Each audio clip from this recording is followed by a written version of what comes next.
नमस्कार साथियों, मैं प्रदीप सिंह आप सभी को नववर्ष की हार्दिक शुभकामनाएं देता हूं। आज हम लोगों के बीच श्री विनोद कुमार रावत जी मुख्य अतिथि के रूप में मौजूद हैं, जो कि पूर्व महासचिव द अलीगढ़ बार एसोसिएशन रहे और वर्तमान में उत्तर प्रदेश बार एसोसिएशन के प्रत्याशी हैं, जिनका क्रमांक संख्या 319 है। नमस्कार सर, सर्वप्रथम मैं आपका स्वागत करता हूं और मैं आपको बहुत बहुत बधाई देता हूं कि जो आज हाई कोर्ट के द्वारा अनुपालन में दिए हुए निर्णय में जो आपकी जीत हुई है, उसके विषय में सर आप क्या कहना चाहते हैं? मैं आपको ये बताना चाहता हूँ कि मेरे सभी अधिवक्ता बंधु व मेरी बड़े भाई व मेरी बहनें जो मेरे से परिचित हैं, मेरे बारे में जानती हैं, वो पूरी तरह आश्वस्त थे कि हमारा महासचिव पर ये जो आरोप लगाए गए हैं वो केवल द्वेष भावना से लगाए गए, क्योंकि ये प्रत्याशी जिस समय हम निर्वाचित हुए थे, हम विजयी हुए थे, उस समय ये हमसे हारे थे और उसी वजह से ये हमसे द्वेष मारते थे और द्वेष मारने के उसमें इन्होंने हमारे खिलाफ झूठे आरोप लगाए थे। मेरे सभी साथी आश्वस्त थे कि एक दिन असत्य पर सत्य की जीत होगी और जो भी निर्णय आएगा वो सत्य ही आएगा और आज असत्य पर सत्य की जीत हुई है और मेरा अधिवक्ता समाज सभी खुश है, क्योंकि मैं bar council of Uttar Pradesh का प्रत्याशी था और ये मेरी छवि धूमिल करने के लिए इन्होंने अनर्गल आरोप लगा। सर, इस बात को मैं पूरे तरीके से जानता हूं, क्योंकि आज मुझे जो खबर मिली है वो पूरे तरीके से ये मिली है कि जिस तरीके से लोगों ने आज आपका स्वागत किया है, को हाई कोर्ट के निर्देश का स्वागत किया है, ये वाकई आपकी पुरानी की हुई मेहनत, आप पर लगे झूठे आरोप, द्वेष भावना, गलत नीयत से डेफिनेटली वो आपके प्रति प्रतिद्वंदी रहे हैं,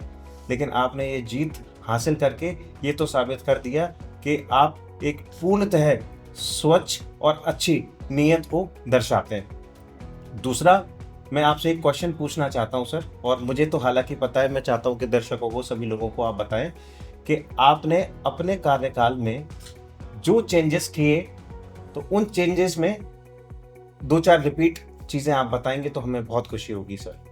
प्रदीप जी, जब मैं महासचिव चुना गया, उससे मैंने देखा कि यहाँ अधिवक्ताओं की मोटरसाइकिलें चोरी होती हैं, तो मैंने स्टैंड बनाने का एक मन में विचार आया कि एक ऐसा स्टैंड बने जिससे कि ये चोरी अधिवक्ताओं की मोटरसाइकिलों की रोकी जाए। उसके लिए मैंने स्टैंड बनवाया, मैंने अधिवक्ताओं के लिए चैम्बर बनवाए, मैंने महिलाओं के लिए पिंक टॉयलेट बनवाए, मैंने सबसे पहले अधिवक्ताओं के हित में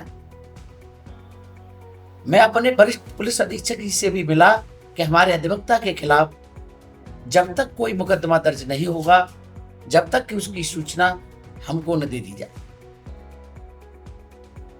और मैं आपको ये बताना चाहता हूं कि मेरे कार्यकाल में किसी भी अधिवक्ता के खिलाफ कोई मुकदमा दर्ज नहीं हुआ और जो भी कार्य किए गए वो अधिवक्ता हित में किए गए और मेरे सभी साथी बुजुर्ग अधिवक्ता, मेरे साथी अधिवक्ता, मेरी बहनें इसे पूर्ण तरह जानती है कि विनोद रावत ने जो कार्य किए थे वो एक अच्छे कार्य किए थे और उसी का मुझे भारी समर्थन मिल रहा है। वही खुशी आपको आज देखने मिल रही है। सर, अत्यंत खुशी हो रही है। आपके कार्यकाल में डेफिनेटली बहुत अच्छे काम हुए हैं, जिससे अधिवक्ता हमेशा से खुशहाल रहे हैं और उन्होंने आपको भारी बहुमत से विजयी भी बनाया, तो ये प्रूफ करता है कि आप विजय के पात्र थे। सर, मेरा एक आखिरी सवाल आपके लिए रहेगा। अब उत्तर प्रदेश बार एसोसिएशन का चुनाव आप लड़ने जा रहे हैं। अब आप अलीगढ़ जिले से बाहर जा रहे हैं, पूरे उत्तर प्रदेश के लिए अब आप क्या नई सोच और नई ऊर्जा और नए प्लान्स क्या हैं, आप क्या बताना चाहते हैं इसके बारे में? सबसे पहले मेरा अधिवक्ताओं के लिए,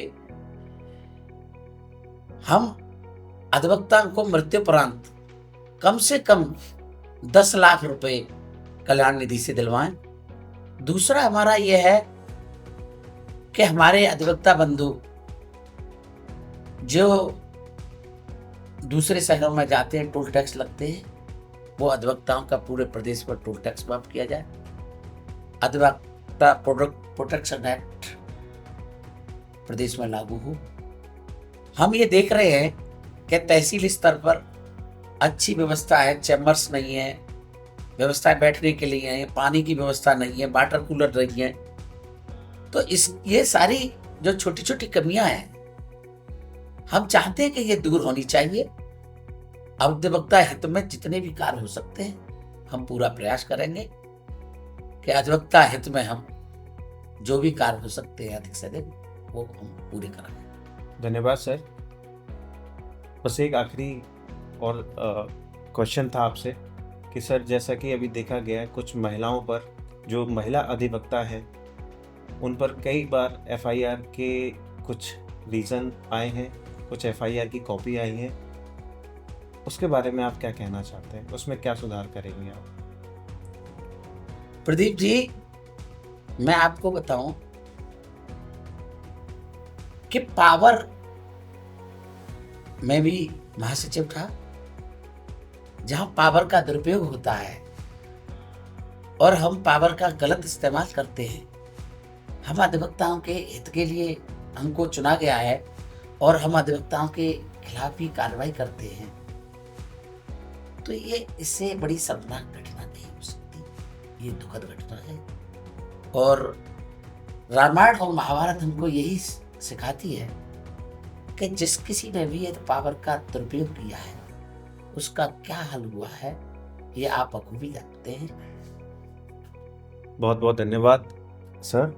आपने हमारी सारी प्रश्नावली के बड़े खूबसूरत तरीके से सबका आंसर दिया है, और मैं वही दर्शकों से रिक्वेस्ट करता हूँ कि 319 नंबर जो कि सर का क्रमांक संख्या है, तो सर को देके विजयी बनाएं। आपका बहुत बहुत आभार। धन्यवाद सर।